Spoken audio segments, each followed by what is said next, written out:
On the piano, you're well cast, darling, but as a Madame du Barry, you are out of your depth. Perhaps I should have a bigger dress or more hair. No, none at all. Oh, God. You're a man. We all are. Oh, honey, you aren't going to make that country yokel in a million years. You want to bet? I'll put $100 on it. Make it 200. Oh? So determined I am. You're that serious.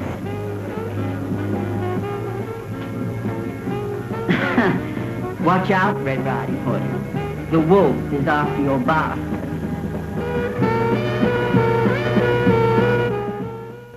And I'm here with the other star of the set. And a bit of a Sydney icon, Candy Johnson. How are you going, I'm Ken? fine, thanks. That's good. And Yeah. I've asked all the others to ask you too. How did it feel seeing that film again on the big screen after all those years? Well, I'd love to get to it with a pair of scissors and I would look and edit it down. Really? Don't know why. Any particular scenes you'd like to see go? Oh, many. And when I'm singing on the thing, I think, oh, I'd like you to just cut that. And Can you give us a bit of a snapshot of what life was like back then in Sydney for a gay boy and a Gay. female impersonator? yes. Well, for a female impersonator, I never lived as a female. I wasn't a live-in drag. Yes. And sort of, so I did own the Purple Onion. So it was a bit different for me because I was producing the shows and appearing in them. So I didn't have much.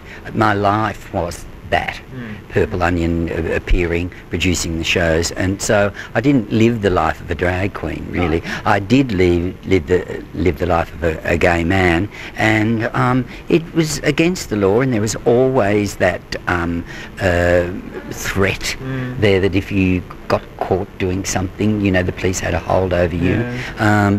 We do have to thank Neville Rand for that, I think. True. That he eventually allowed same-sex people over the age of consent, you know, and now it's come down to 16. So times have changed, but in those days there was always that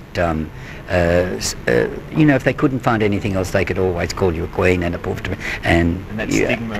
Yes, and bash, and that gave them, some of them, an entitlement to hit you or bash you. I never had that myself. You ran the Purple Onion. That was the first gay club on the Strip, is that right? It was. I didn't start it. A friend of mine, Doreen McIver, started it with two other lads, and then I went away and opened my own club called Candy's Garden of Eden, and in the meantime the Purple Onion sort of staggered and didn't do very well. Then I closed my club called Candy's Garden of Eden, which was doing very well, and took those people to the Purple Onion, and that's when it pushed forward and became an international place to be. Did you play any part in the sort of gay rights movement, or were you too busy running your businesses? Yes, no, I have to say that I was too busy running my businesses, and I felt, no, I never felt, but at the time they were a gay, the Purple Onion was a gay movement in itself, in a vague way. The drag queens at the Purple Onion, including myself, became a little bit iconic to the people who came to the Purple Onion, and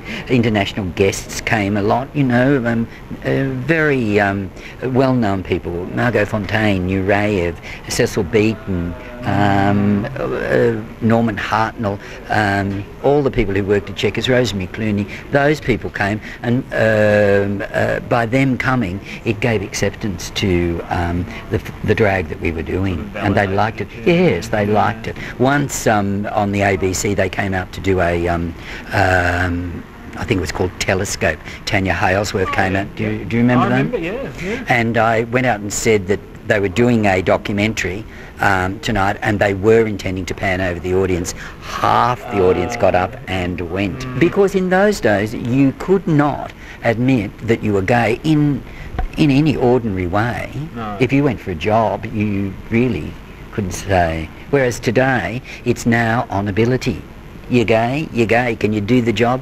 Fine. And in some places it's almost a plus. Indeed, yes, it is a plus, as they say in those ads. So were you serious competition for lay girls, you guys? Or? No, different totally. Lay Girls, right from the start. I was in the original show at Lay Girls. I left the Purple Onion after 2 shows and went, Sammy Lee came and asked me would I appear in Lay Girls, because I was always a comedian. And so I was the comedian in that show, but there was no competition to the Onion, because the Onion was really a very intimate gay club. And I do have to thank Dita Cobb, who unfortunately is dead now. who was, oh yes, as a Beauty and the Beast, yes. Yeah. She was marvellous. She had a column. Okay. And she came to Candy's Garden of Eden, Yep. and she went to the Purple Onion too, and she came to Candy's Garden of Eden and loved it. Really? My sister-in-law, that's married to my brother, read her column and used to watch her on The Beauty Beast and wrote her a letter that said, my brother-in-law owns a gay club, why don't you come and have a look? Well, she was intrigued and she came.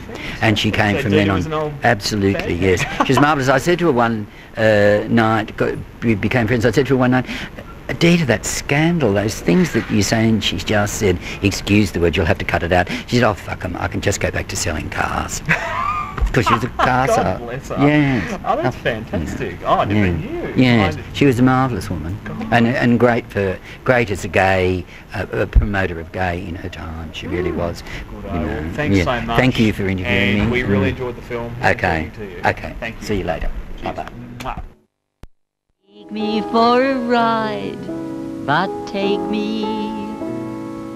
Stir me up inside and wake me. Get me tense and then unwind me. Be my Satan close behind me. Start my fire, hell should be so hard. I want you and everything you've got.